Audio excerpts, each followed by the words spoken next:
Quiero comenzar con una ilustración que creo que he usado en otras ocasiones, pero creo que es pertinente por algo que quiero decir inmediatamente después de la ilustración. Y es que no hace mucho tiempo atrás se hizo una prueba entre estudiantes japoneses y estudiantes norteamericanos. Se les sometieron a pruebas de matemáticas y al final se hicieron otras pruebas emocionales y psicológicas entre ellos, y resultó que desde el punto de vista de su puntuación a los norteamericanos le fue peor que a los japoneses. Sin embargo, desde el punto de vista de cómo cada grupo se sintió, los japoneses, habiendo leído mucho mejor, se sintieron mucho peor, y los norteamericanos, habiendo obtenido las peores calificaciones, sintieron que le había ido mucho mejor que a los japoneses. La razón por la que yo digo eso es porque es posible examinarse a sí mismo y concluir que estamos muy bien. Esa es la razón por la que yo quisiera pedirle a Dios, y esta es mi oración. No tenemos que cerrar los ojos, Él escucha las palabras que hacemos, que pronunciamos con nuestros ojos abiertos también, pero esta es mi oración, que en esta hora sea el Espíritu de Dios que nos examine.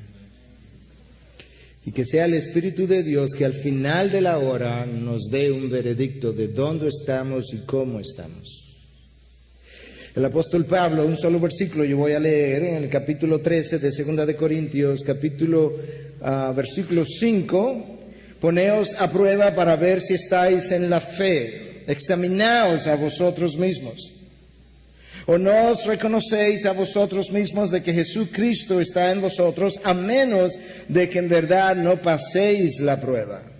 Poneos a prueba para ver si estáis en la fe. Examinaos a vosotros mismos.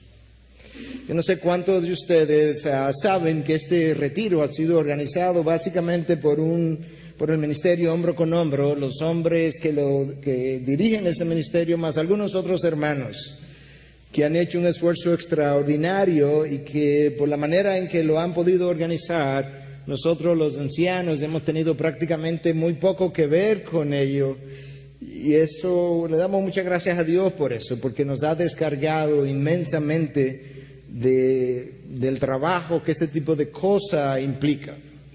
Pero yo lo menciono a manera de introducción porque de ellos viene la sugerencia de que expongamos los temas que hoy estamos exponiendo. Y el primero de esos temas es precisamente este, de examinaos si estáis en la fe. Déjame leerte literalmente como la Biblia al día lo dice, porque lo pone de un lenguaje sumamente sencillo y contemporáneo, y que nos va a ayudar a entender un poco más de qué es lo que el apóstol Pablo nos está tratando de decir. El texto dice lo siguiente: examínense bien. ¿Son cristianos de verdad? ¿Hay evidencias de que lo son? ¿Sienten cada vez más la presencia y el poder de Cristo? ¿O simplemente están pasando por cristianos, aunque en realidad no lo son? Espero que sepan que nosotros ya hemos pasado el examen y de veras pertenecemos al Señor. Asumamos por un momento que el apóstol Pablo está aquí y que nos ha hecho estas preguntas en un lenguaje contemporáneo, en un lenguaje sumamente llano. La pregunta es, en resumen, ¿cuánto de lo que estamos aquí tenemos la certidumbre de que si morimos en este momento vamos a ir directamente a la presencia de Dios? Yo creo, sin temor a equivocarme, que con toda probabilidad posiblemente hayan algunos con ciertas dudas acerca de dónde van y que quizás terminen en la presencia de Dios. Pero igualmente yo tengo la absoluta certidumbre de que hay alguno, o algunos o muchos, yo no lo sé, que tienen toda la certidumbre en este momento de que si mueren van a la presencia de Dios, y eso ocurriría, se llevarían tamaña sorpresa de encontrarse de que realmente están fuera y no adentro. Y de ahí que este tema sea extremadamente sensible, delicado, pero importante.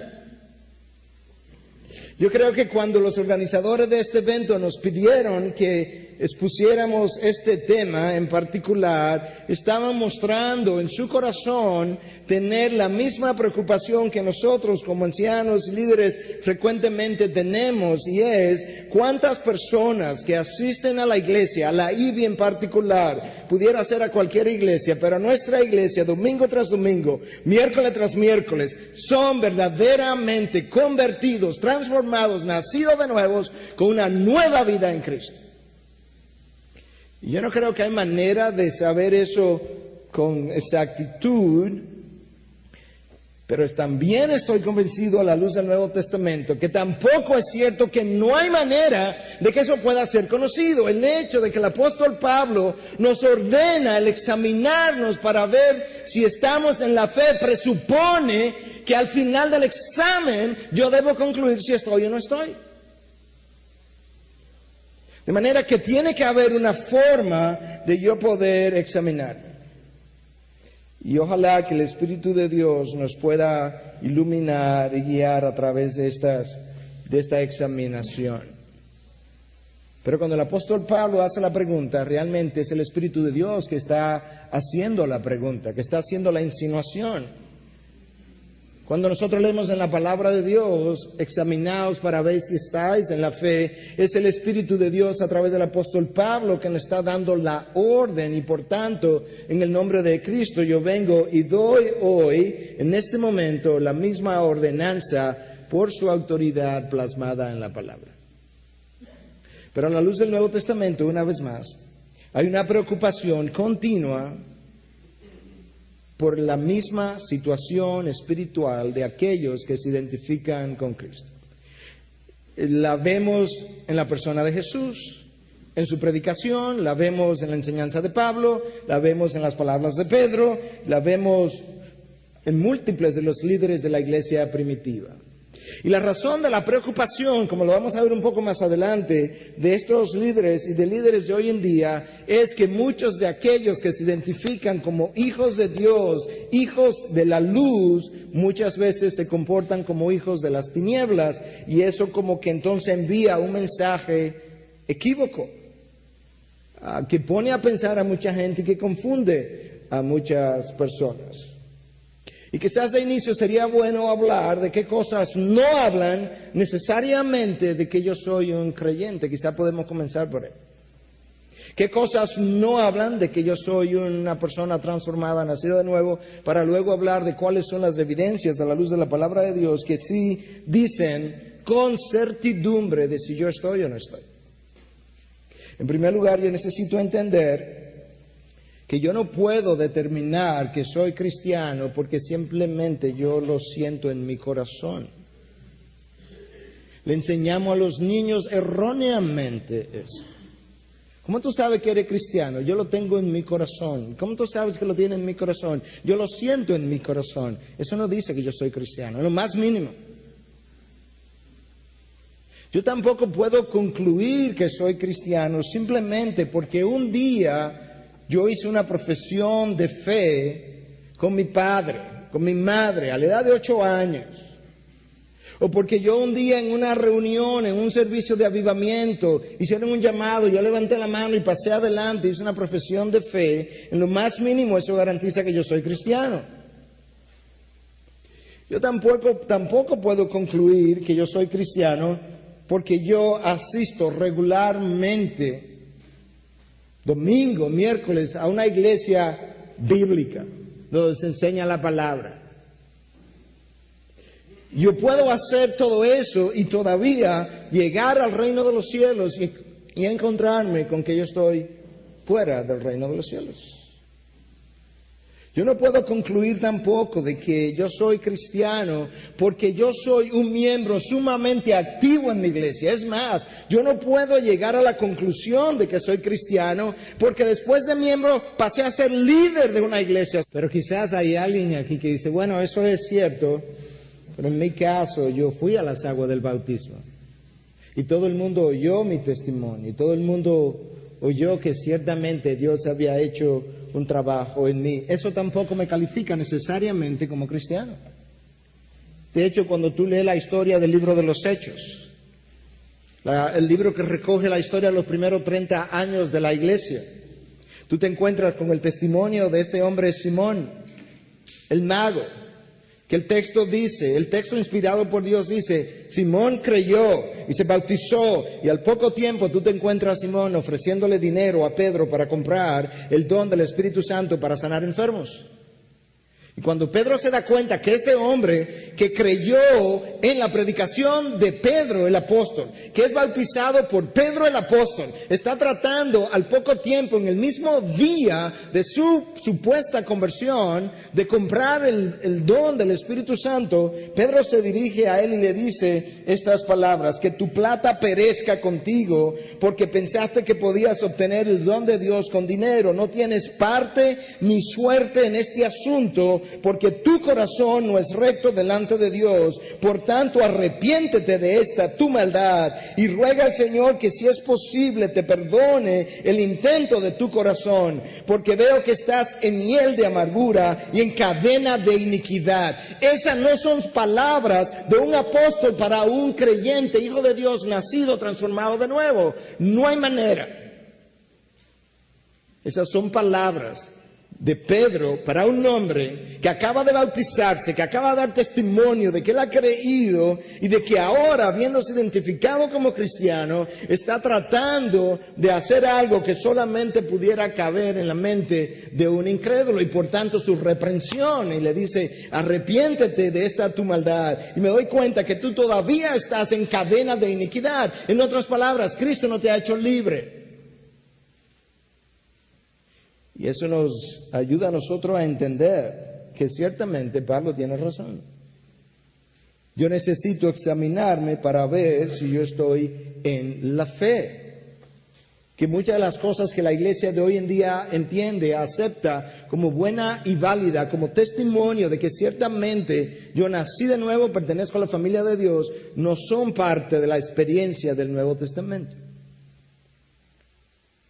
Bueno, pero quizás yo pudiera decir que en mi caso, pastor, yo sí puedo decir que yo nací de nuevo, porque cuando yo oigo un sermón, cuando llego a la predicación de la palabra de Dios, yo me animo, yo me entusiasmo, y solamente una persona nacida de Dios puede gozarse de la palabra de Dios. No, no es verdad. Cristo nos dice que no es verdad. En la parábola del sembrador, Mateo capítulo 13.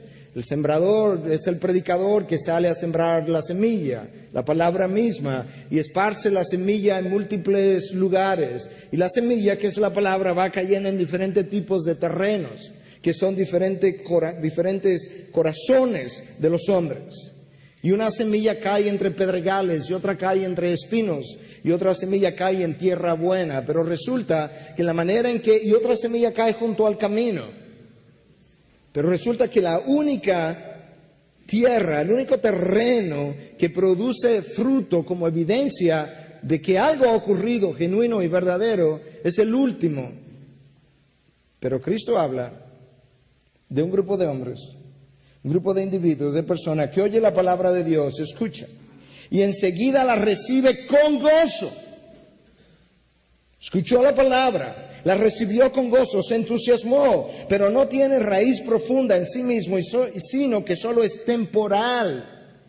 El gozo lo recibió, lo experimentó, se animó, pero es temporal. Y cuando por causa de la palabra llega la aflicción o la persecución, enseguida tropieza y se cae. Y él continúa diciendo en Mateo 13:22, y aquel en quien se sembró la semilla entre espinos, este es el que oye la palabra de Dios, mas las preocupaciones del mundo y el engaño de las riquezas ahogan la palabra y se queda sin fruto. Y como Cristo mismo dijo, por sus frutos los conoceréis, resulta que el que oyó la palabra y la recibió con gozo y fue solamente temporal, se quedó sin fruto, no tuvo salvación. El que oyó la palabra y la recibió con gozo, pero resulta que se fue a trabajar al mundo, y ahora en su afán de hacer dinero, las preocupaciones del mundo, se enfrió con relación a la palabra que escuchó, tampoco recibió transformación de vida, y si no fue transformado tampoco recibió salvación y conversión. Examinaos para ver si estáis en la fe, porque solamente en esa parábola de 4 o 5 tipos de corazones diferentes que Cristo describe, solamente el último grupo de individuos ejemplificados por la tierra buena, es el que produce fruto. Al 30 por uno, al 60 por uno, al 100 por uno, pero esos son los únicos que fueron transformados.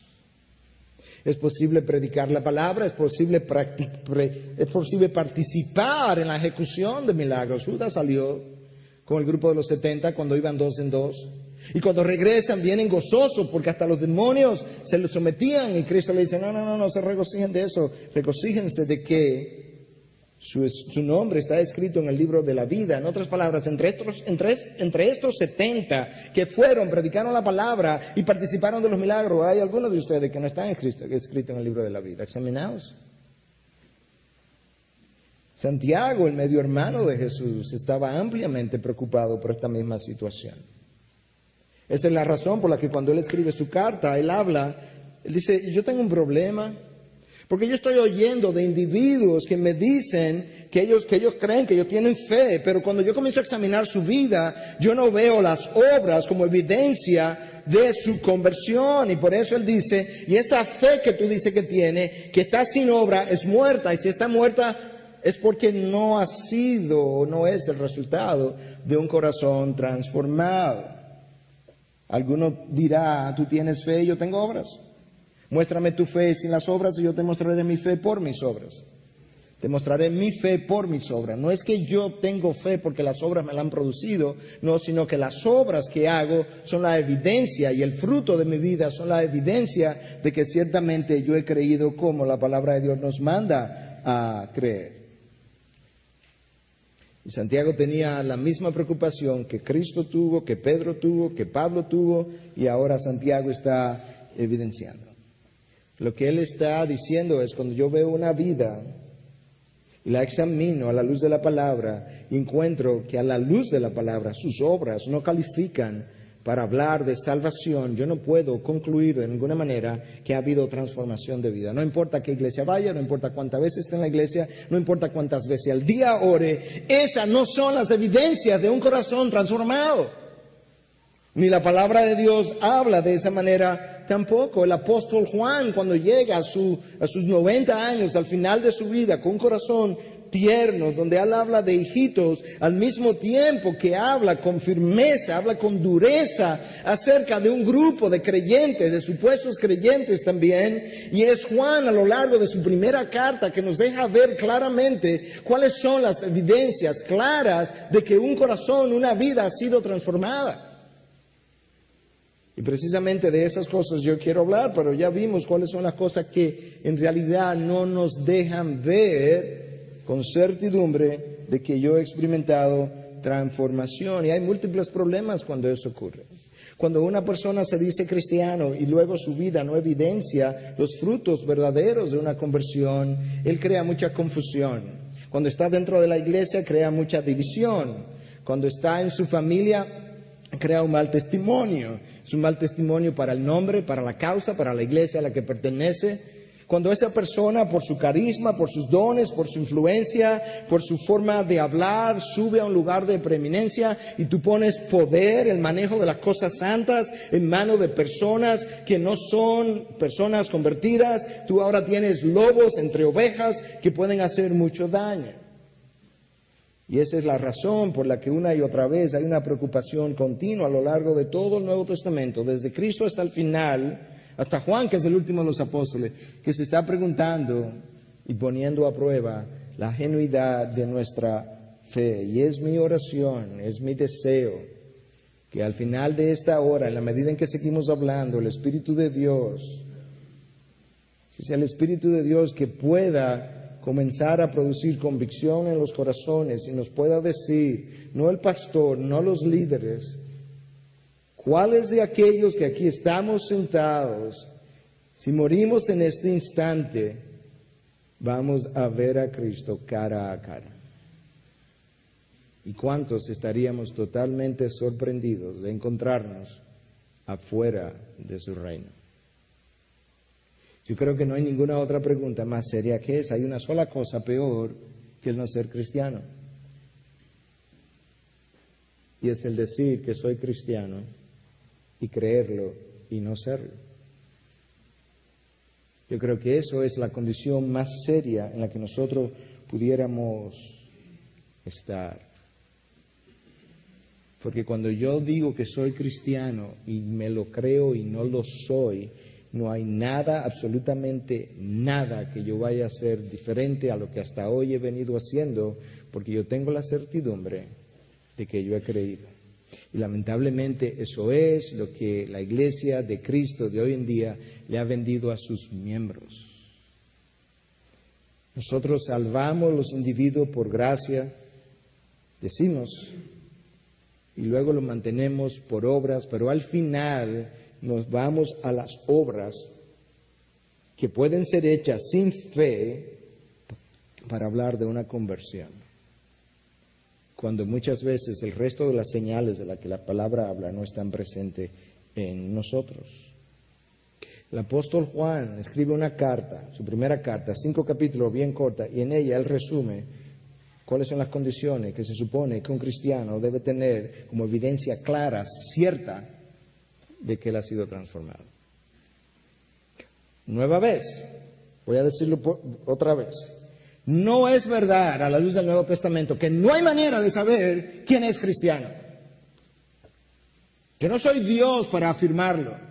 Pero el hecho de que la palabra de Dios nos manda a nosotros mismos a examinarnos presupone, para ver si estoy en la fe, que yo al final del examen debo saber o concluir si estoy o no estoy. Y Juan al final de su ministerio, a los 90 años, preocupado con esto, nos habla y nos dice, ¿sabe qué? Tuvimos entre nosotros hombres que yo bauticé, que yo enseñé, que pertenecieron a la iglesia de Éfeso donde yo estuve, que estuvieron entre nosotros, caminaron entre nosotros y al final salieron de nosotros. Pero en realidad no eran de nosotros, porque si hubieran sido de nosotros habían permanecido con nosotros, pero salieron a fin de que se manifestara que no todos son de nosotros. Esa gente adoró con Juan, oyó la predicación de Juan, quizás fue discipulada por Juan, quizás fue bautizada por Juan. Estamos hablando de seguidores de apóstoles como Simón de Pedro y ahora otros en Éfeso de Juan y al final no lo eran. Estamos hablando de el discípulo Judas de Cristo y al final tampoco lo era. De manera que el ser discípulo de Cristo, de la persona de Dios encarnado, tampoco es evidencia de que yo soy cristiano. Juan 6:66, a partir de un momento dado, Juan 6:66, muchos de sus discípulos jamás volvieron a caminar con él. ¿De quiénes? De sus discípulos. Por eso decía que yo estar en una buena iglesia tampoco es marca distintivo de que yo he sufrido conversión. Porque gente supo estar con Cristo, no en una iglesia, no, con Cristo. En su círculo íntimo de 12 y no serlo. Pero Juan nos ayuda a hacer una radiografía y un electrocardiograma espiritual de nuestras vidas. Eso es lo que yo quiero hacer a partir de este momento. Una de las primeras cosas de que Juan habla que debe ocurrir en una persona que ciertamente ha sido transformada es que él comienza a experimentar una atracción por la persona de Dios que lo lleva a tener comunión con él. Y esa comunión que él tiene con Dios lo lleva a alejarse de comuniones que él tenía en el pasado con otras relaciones, con lugares y con cosas. Y si esa comunión no está, si esa comunión es mínima, es ínfima o casi no existente, no es verdad que esa persona ha sido transformada de nuevo. No es posible que la tercera persona de la Trinidad, en toda su extensión, viva en su plenitud en mi interior y que eso no llegue a producir comunión con el Padre, porque para eso Él vino a morar en mí. Y Juan lo dice en diferentes maneras. Pero el Espíritu Santo vino a crear una relación mía con Dios.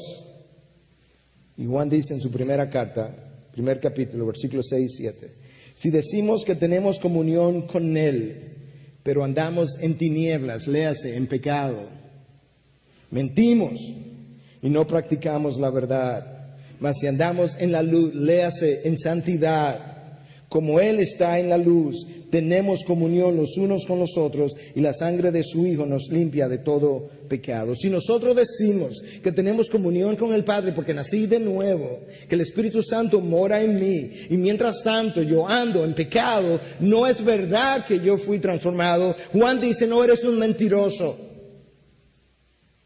Porque una de las características primeras de una persona transformada es precisamente la nueva comunión, la nueva relación que se establece entre el convertido y Dios.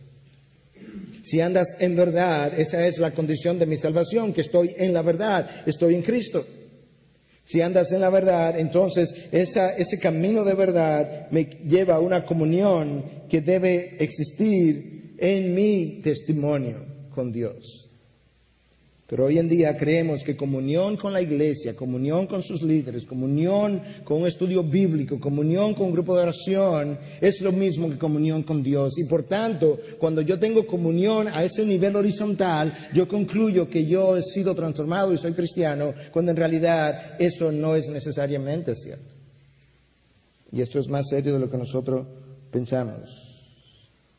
Si andamos en la práctica del pecado, de la mentira, si andamos en tinieblas, nos estamos mintiendo a nosotros mismos. Pero si andamos en la luz, si he dejado el pecado a un lado, si el pecado es algo que yo rechazo, si el pecado es algo que yo odio, si el pecado es algo que yo no quiero hacer, es evidencia de que ahora yo estoy en la verdad.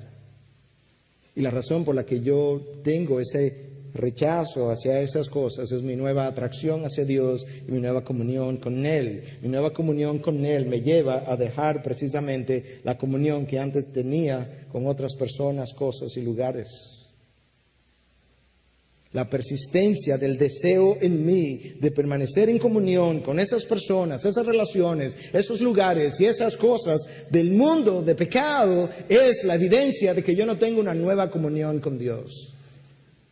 Y Juan habla de eso precisamente. Esa comunión con el Hijo de Dios o a través del Hijo de Dios es la que el Espíritu de Dios vino a producir en mí. La presencia o ausencia de esa comunión con Dios habla en favor o en contra de mi salvación. La presencia o ausencia. Y no solamente la presencia o ausencia, el disfrute o no. No es posible que una persona regenerada, cambiada, habitada por el Espíritu Santo, no disfrute una relación nueva con Dios Padre, que eso fue exactamente lo que el Espíritu de Dios vino a hacer. Número 2, Juan habla de que ese nacido de nuevo no solamente se deleita en su comunión con Dios, sino que también lleva una vida de obediencia. Capítulo 2, versículo 3 al 5. Y en esto sabemos que hemos llegado a conocerle. Escucha, en esto Juan va a decir, déjame hablarte con claridad ahora, ¿cómo yo sé si yo soy nacido de nuevo? Porque el nacido de nuevo ha llegado a conocerle. En esto sabemos que hemos llegado a conocerle si guardamos sus mandamientos. El que dice, yo he llegado a conocerle, el que dice, yo he llegado a conocerle y no guarda sus mandamientos es un mentiroso. Y la verdad no está en él. Pero el que guarda su palabra, en él verdaderamente el amor de Dios se ha perfeccionado. En esto sabemos que estamos en él. ¡Wow!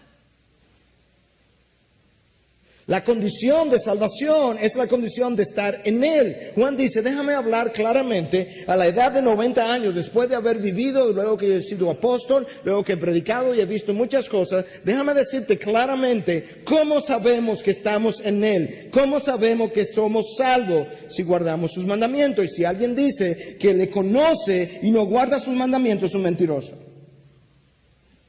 ¡Wow! ¿Te das cuenta de lo que el apóstol está diciendo? Escucha bien. Mi vida de obediencia es evidencia de que ciertamente yo he sido transformado. Las otras cosas de que hablamos, no necesariamente. Juan ahora está diciendo, fíjate cómo él termina de calificar este párrafo. Luego que habla de la obediencia, dice, en esto sabemos que estamos en Él. No es tan complicado. Y yo tengo que creer ese veredicto porque aunque Juan lo está diciendo, es el Espíritu de Dios que lo está dando a través de Esa es la condición del que ha creído o del que no ha creído. Y él dice entonces en el versículo 6 de este texto, que el que está en él anda como él anduvo. Es como que Juan no se cansa de esclarecer las cosas y dice, mira, te lo voy a decir de otra manera.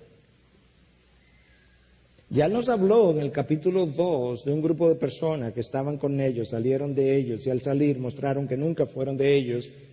Como él está preocupado por eso, él dice, ok, yo quiero hablar a los que se han quedado. Si realmente tú tienes salvación, es muy sencillo. Tú andas como él anduvo. Eso está en la palabra. ¿Y cómo él anduvo? En obediencia. Y en esto sabemos que estamos en él. ¿Te das cuenta que esto es más serio de la cuenta? Yo creo que de todas las cosas que Cristo pudo haber dicho, ninguna fue más severa, más austera, más penetrante, más atemorizante que lo que él dijo cuando habló acerca de que en aquel día no todo el que me dice Señor, Señor entrará en el reino de los cielos.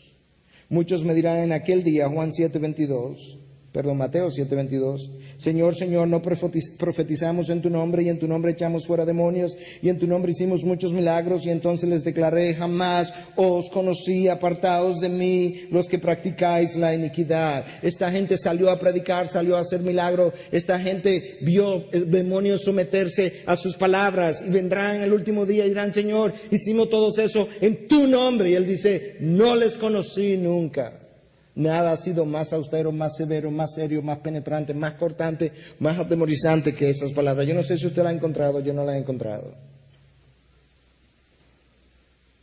Y es por eso que Juan al final de sus días dice, yo tengo que esclarecer esto.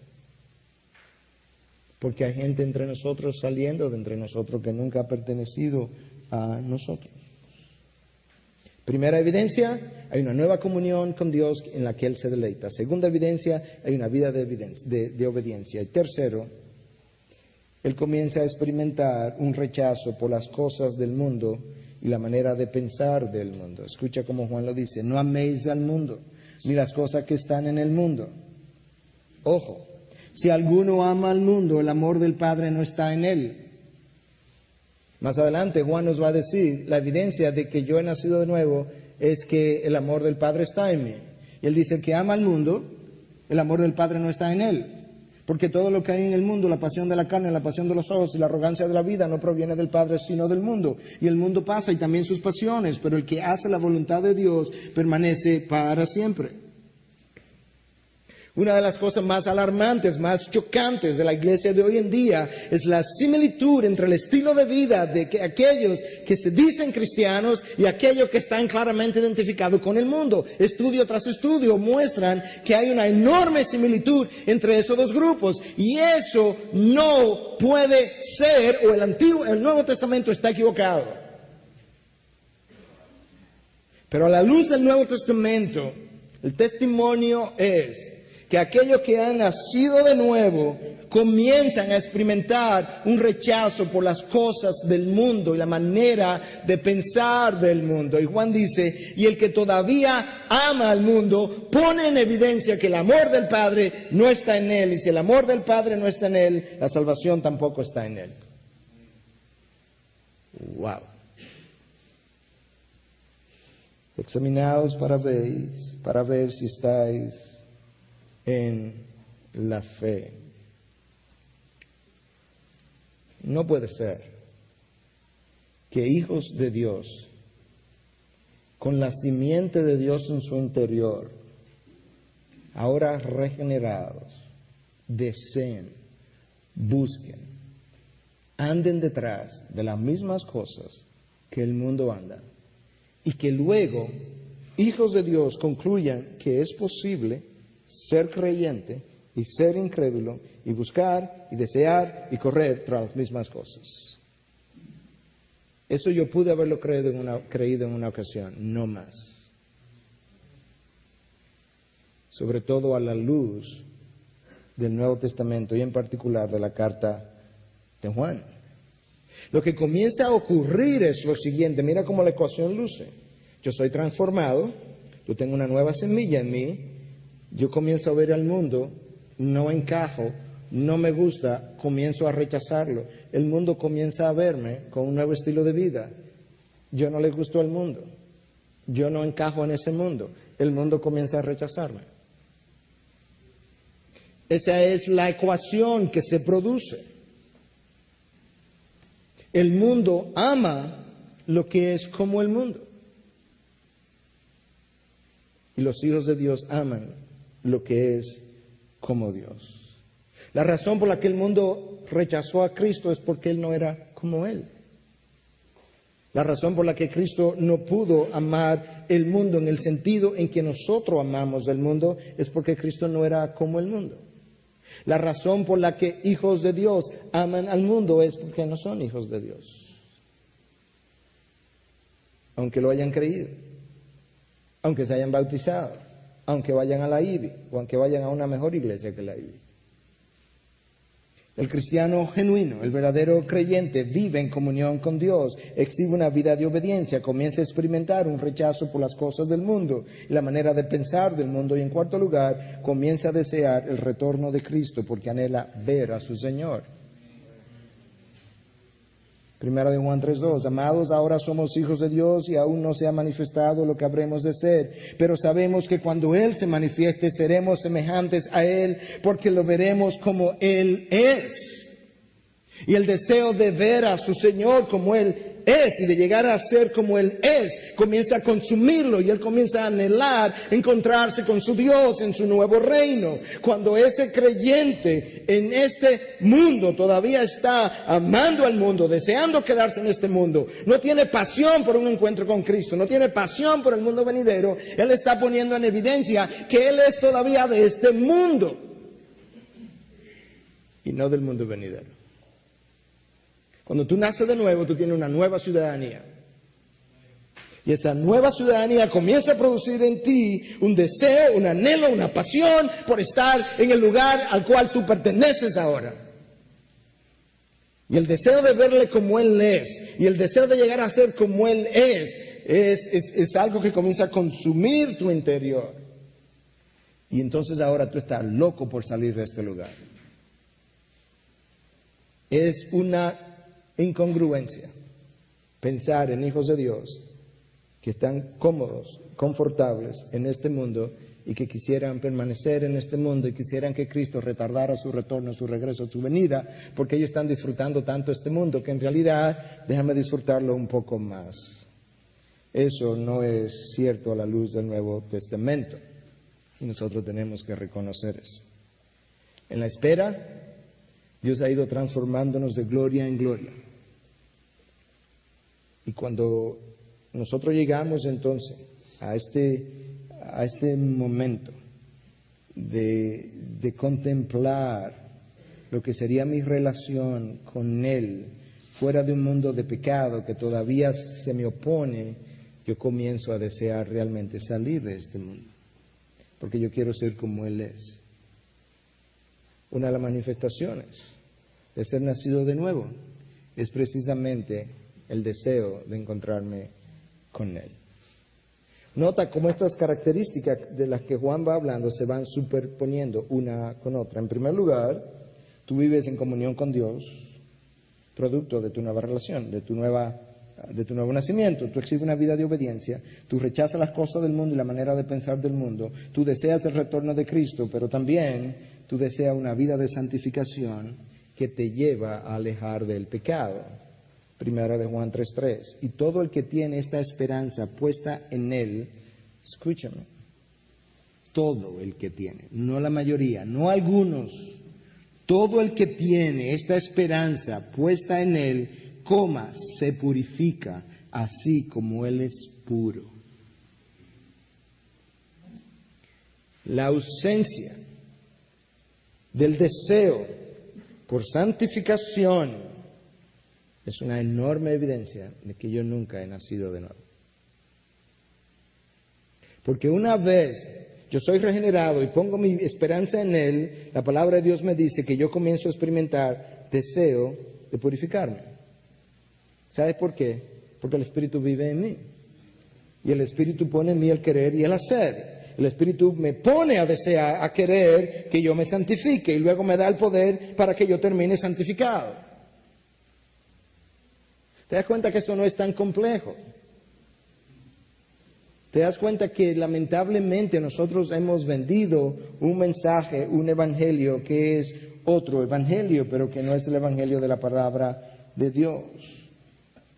Ese cristiano genuino, verdadero, cambiado, transformado, va experimentando un rechazo cada vez mayor por el mundo de pecado.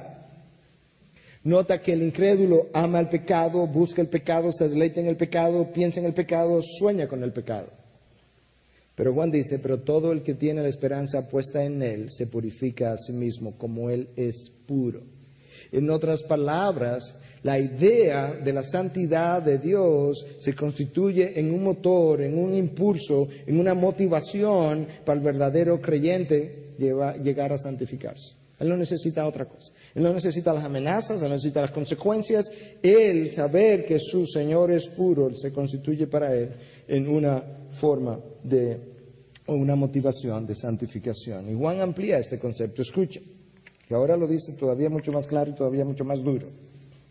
Esto es Juan a los 90 años, que todavía está hablando de esta manera. El que practica el pecado es del diablo. Porque el diablo ha pecado desde el principio. El Hijo de Dios se manifestó con este propósito para destruir las obras del diablo. Escucha lo que Juan dice. Y luego yo te lo voy a explicar. Ninguno que es nacido de Dios, cero, nadie que es nacido de Dios practica el pecado. Porque la simiente de Dios permanece en él y no puede pecar, porque es nacido de Dios. En esto se reconocen los hijos de Dios y los hijos del diablo. Todo aquel que no practica la justicia no es de Dios, tampoco aquel que no ama a su hermano. Cuando Juan habla de que ninguno que es nacido de Dios practica el pecado, él no está diciendo que los que son nacidos de nuevo jamás han vuelto a pecar, no. Lo que él está diciendo es que su estilo de vida no está caracterizado por un estilo de pecado. Él no vive en eso. Esa no es la característica número uno de su forma de vivir. Eso no es como el mundo le conoce. Eso no es como su esposa le conoce. Eso no es como su esposo le conoce. Eso no es como sus hermanos le conocen. Eso no es como sus empleados o empleadores, sus compañeros en el mundo de trabajo le conocen. No le conocen como un hombre que vive y practica el pecado. Le conocen como un hombre que vive en santidad. A eso es que Juan se refiere. Y esta idea de que podemos ser nacidos de nuevo, ser creyentes, genuinos, transformados, verdaderos, hijos de Dios y vivir en la práctica de pecado, Juan dice, ninguno que es nacido de Dios vive de esa manera. Cero, nadie. Eso es muy absoluto y eso, al final de cuentas, tampoco lo dijo Juan, lo dijo el Espíritu de Dios. ¿Te das cuenta de lo serio que esto es? ¿Te das cuenta ahora, honestamente, sin ánimo de acusar a nadie? Lo peor que yo puedo hacer en esta mañana, en esta tarde, es tratar de producir yo convicción. Eso no es, el Espíritu de Dios tiene que hacer eso. Pero yo creo que de la misma manera que es muy triste, el que yo me vaya de aquí, de este lugar, creyendo que soy cristiano y no serlo, de esa misma manera yo creo que es muy cruel. Que de alguna manera yo como pastor o otros como líderes veamos a alguien que está dando evidencia de que realmente no es cristiano y no cuestionemos su caminar. Yo creo que eso es cruel por encima de toda crueldad. Es su alma que está en juego, es su espíritu que está en juego, es la eternidad de su alma y le vas a dejar ir de esa manera. Eres cruel, muy cruel. Y si no eres cruel, eres cobarde. Pero no puedes hacer eso. Tienes que preguntarle, ¿realmente tú crees que has nacido de nuevo? Tienes que atreverte a decir, ¿sabes qué? A la luz de lo que yo entiendo, de lo que yo sé, yo no creo que tú eres nacido de nuevo. Y tienes que a la luz de la palabra de Dios decirle, examinaos para ver si estáis en la fe. El que ha nacido de nuevo, su vida, su testimonio, su hablar, su andar, su plan, sus ideas, sus agendas, sus planes, van en la dirección de la santificación y del camino de Dios. Por una razón, Dios vive en él. Yo tengo 1 año o 2 meditando sobre esto. Y mientras más lo medito, más yo digo, ¿cómo es posible? ¿Cómo es posible que el Dios, que el universo entero no lo puede contener, pueda vivir dentro de mí, que yo vea esa vida y diga, qué poco cambio ha tenido? Tú me vas a decir a mí que el Dios que crea el universo, que llena cada pulgada del universo, que no puede ser contenido por su universo, puede venir a habitar en el interior de un hombre y causa tan pocos cambios y transformación como la que vemos en algunos de sus hijos. No, no lo creo, me resisto a creerlo.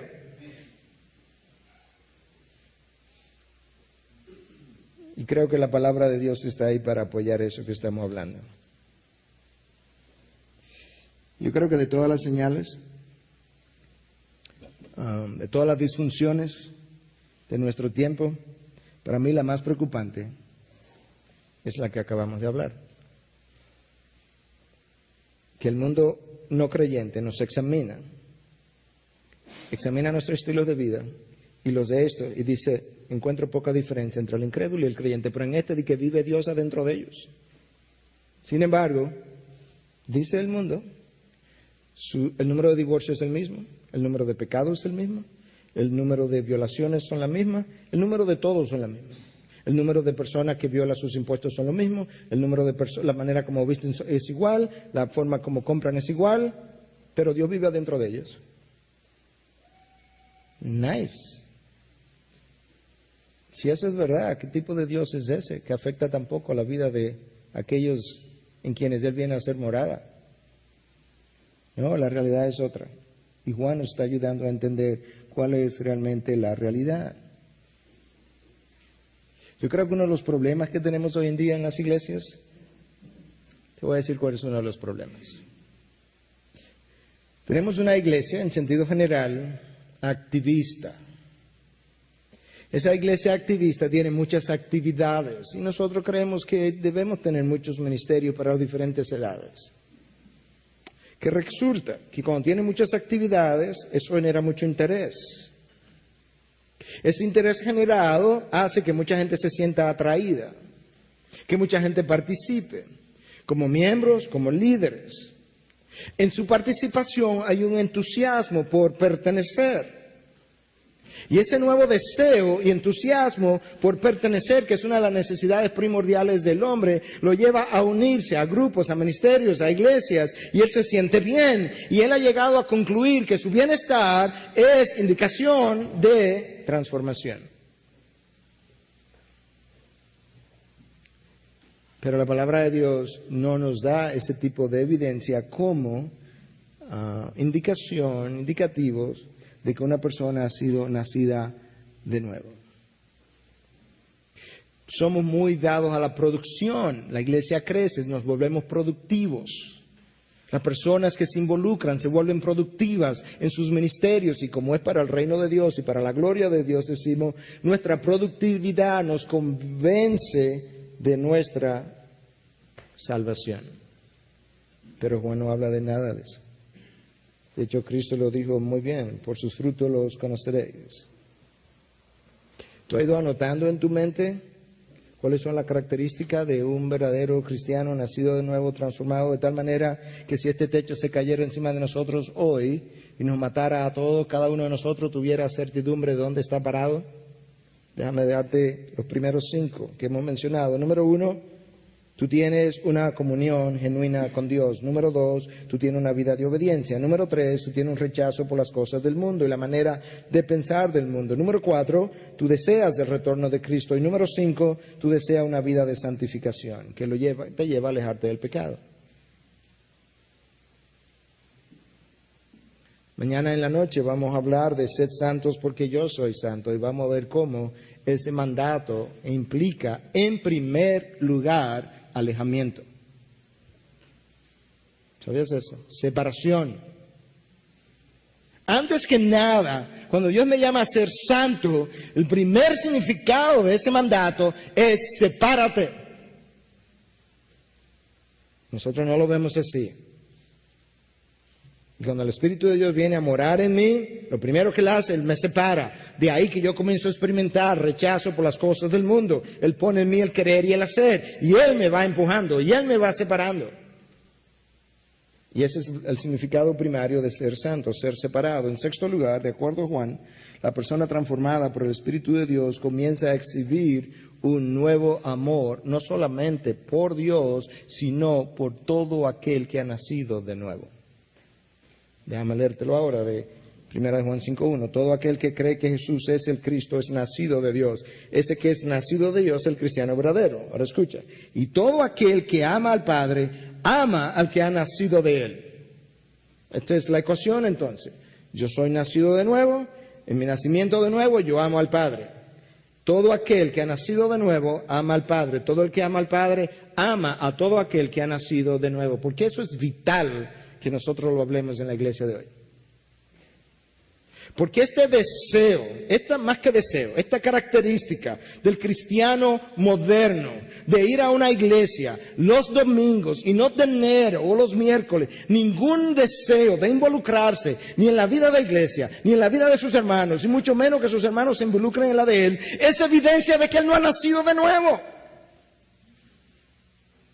Porque todo el que ha nacido de nuevo ama al que es nacido de nuevo. Y como yo le amo, yo quiero involucrarme en su vida. Y yo quiero que él se involucre en la mía. Y yo desarrollo una hermandad. Y yo desarrollo un involucramiento en su vida y él en la mía. Y nos amamos y nos queremos hasta el punto que la iglesia primitiva, en sus primeros años, tú lees la historia en el libro de los Hechos, que tenían todas las cosas en común. Y la vendían y la compartían. Lo que es mío es tuyo, lo que es tuyo es mío. Nos amamos, nos queremos. Yo estoy en tu vida, tú estás en la mía. Ese llanero solitarismo de hoy en día, de bandadas enteras de cristianos, es la evidencia de que no ha habido conversión.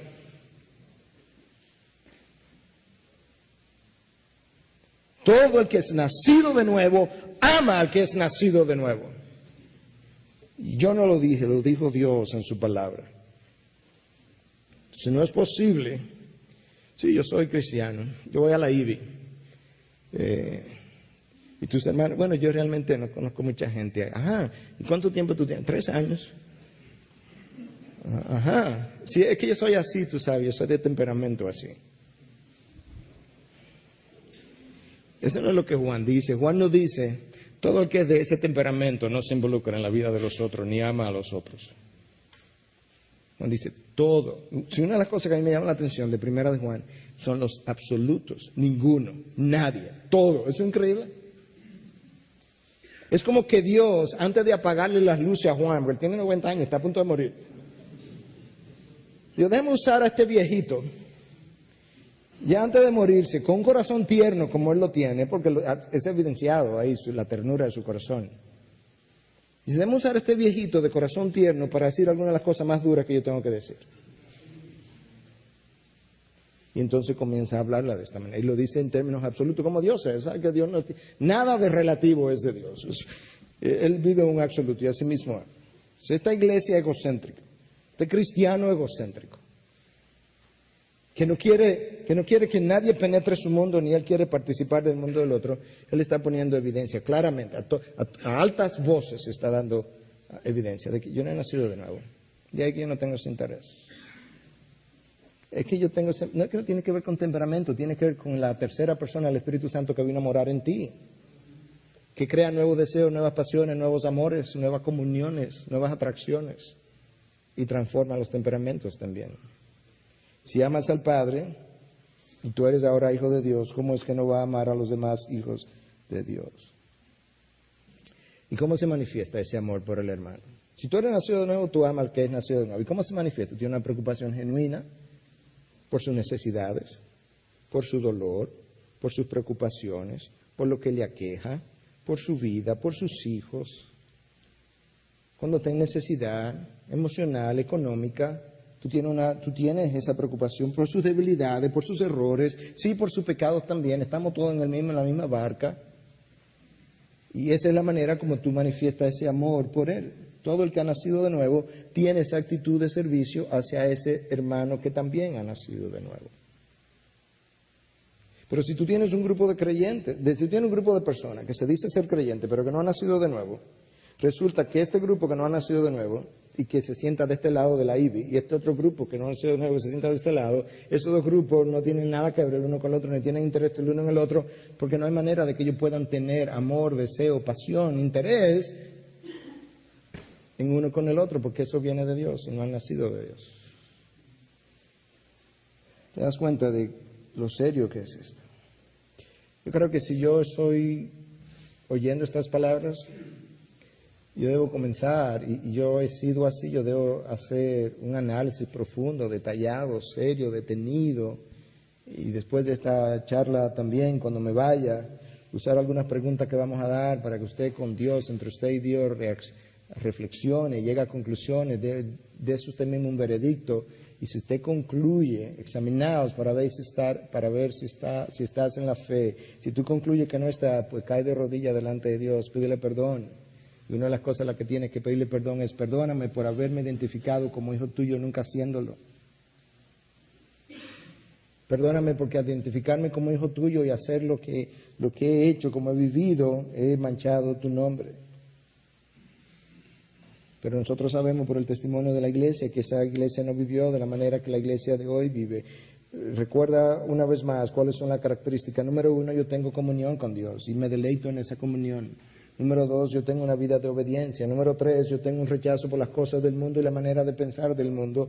Número 4, yo deseo el retorno de Cristo. Número 5, yo tengo una vida de santificación que me lleva a alejarme del pecado. Y número 6, yo amo no solamente a Dios, sino que yo tengo amor por el Hijo de Dios, todo el que es nacido de nuevo. Una más. Número 7, la persona que ha nacido de nuevo no encuentra que su nueva vida en Cristo es pesada. Cristo dijo: mi carga es ligera, mi yugo es liviano. ¿Cómo es posible que Cristo, Dios mismo, venga en carne y dice: mi carga, la que yo te doy, la que tú asumes el día que eres nacido de nuevo, es ligera, mi yugo es liviano? Y yo nazco de nuevo y salgo por aquí diciendo: es que la vida cristiana no es fácil. ¿Tú crees que es fácil lo que Dios le pide a uno? Oye lo que Juan dice, el mismo viejito todavía.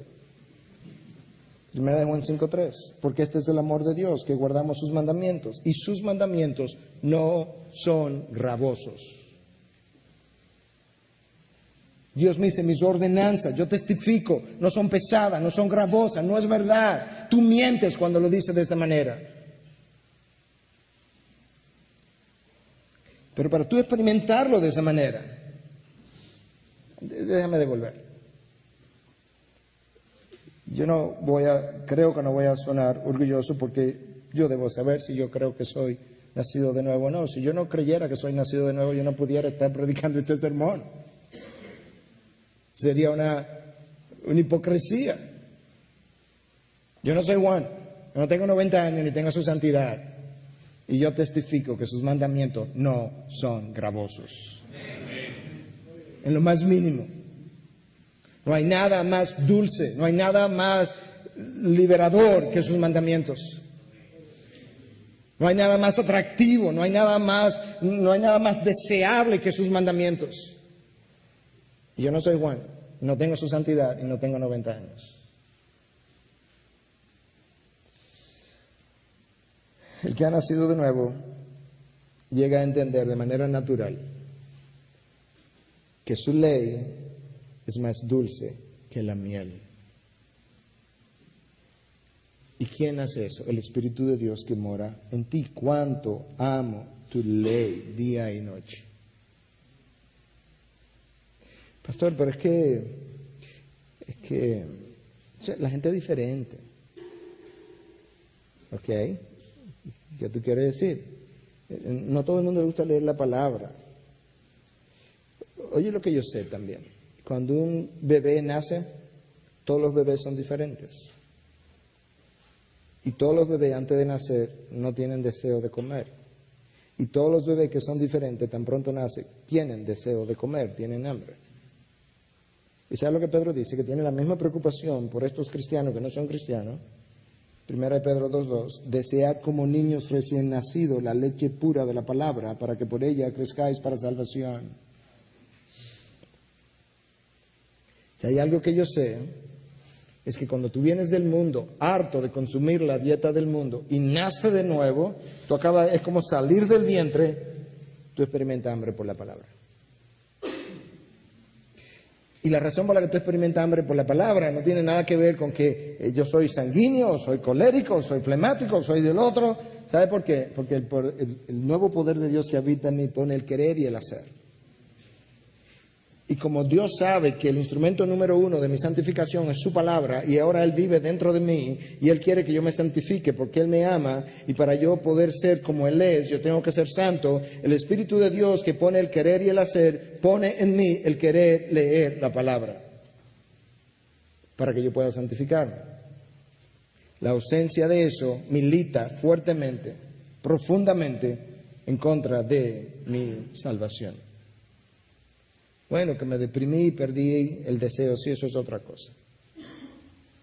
Pero tenemos enormes multitudes de hijos de Dios, supuestos hijos de Dios, que han hecho profesión de fe, que se han bautizado y que nunca han tenido deseo de leer la palabra.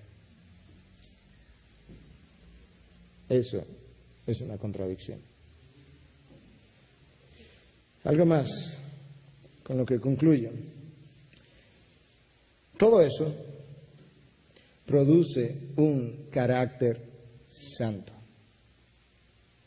en el que ha nacido de nuevo. Nota cómo yo dije un carácter santo y no simplemente una vida de santidad.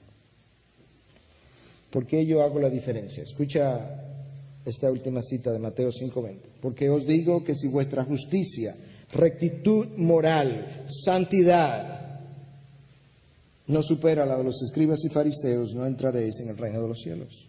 Esta gente tenía una vida de santidad, lo que ellos no tenían era un carácter santo. Ellos iban al templo, ellos oraban todos los días, 3 veces al día, ellos diezmaban, ellos ayunaban, ellos conocían la palabra, recitaban la palabra y enseñaban la palabra. Ellos tenían una vida de santidad ante los hombres. Lo que ellos no tenían era un carácter santo. Y eso es importante porque todas esas cosas que nosotros hemos venido hablando, lo que van haciendo es que van transformando no simplemente mis obras, no simplemente mis acciones, no simplemente mis palabras ante los hombres, transforman mi ser interior. Y Cristo dice, si vuestra santidad, si vuestra justicia, si vuestra rectitud moral no es superior a la de todos estos fariseos que conocen la palabra, recitan la palabra, predican la palabra, que ayunan, que oran, que diezman, si tú no eres superior a ello, jamás entrarás al reino de los cielos. Cristo estaba muy preocupado por un grupo de gente que de labios le honraban, pero su corazón estaba lejos de mí, dijo el Señor. Cuando tú tienes una persona con la simiente del Espíritu de Dios dentro,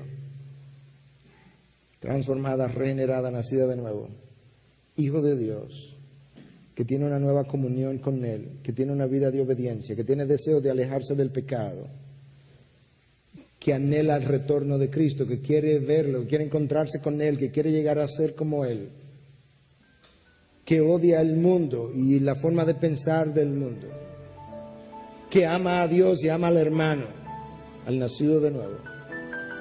Esa persona es de esa manera porque en su interior, su carácter, lo que Él es, su esencia, ha sido santificada por Dios mismo.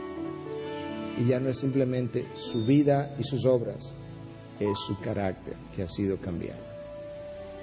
Examinaos para ver si estáis en la fe. Integridad y Sabiduría es una producción que llega hasta ustedes gracias a los aportes de individuos y empresas comprometidos con la defensa de la fe. Para más información, preguntas y comentarios, visite nuestra página de internet www.integridadysabiduría.org. En esta página encontrará información sobre la producción de este y otros recursos que ponemos a su disposición, como también las formas en las que usted puede contribuir con la producción de programas como estos. Les invitamos nuevamente a visitar nuestra página de internet www.integridadysabiduría.org. Será hasta la próxima, cuando nos reencontremos con Integridad y Sabiduría.